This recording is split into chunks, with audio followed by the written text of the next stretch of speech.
जैसे गुलाब का आप देखें तो गुलाब का फ्रेगनेंस का सेम है, अच्छा है। और ये जो ऑयल है बहुत ही डेंस है, आप ऑयल का एक कतरा लगाएंगे तो वो इतना काफ़ी होता है कि तकरीबन आपको 3 से 4 घंटे की फ्रेगनेंस दे देता है।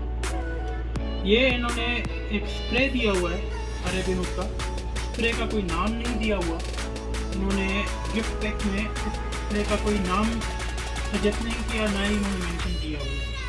चलें चेक करते हैं स्प्रे को। स्प्रे की बोतल बहुत ही खूबसूरत है और ख़ासतौर पर इसका जो ढक्कन है वो बिल्कुल जैसे क्राउन होता है, क्राउन का सिमिलर है।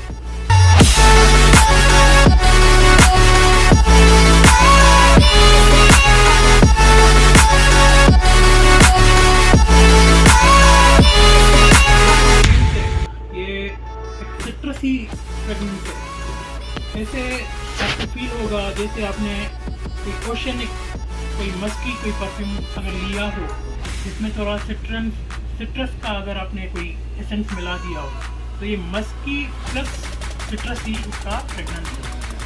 तो ये थी हमारी वीडियो, मैंने अनबॉक्स किया।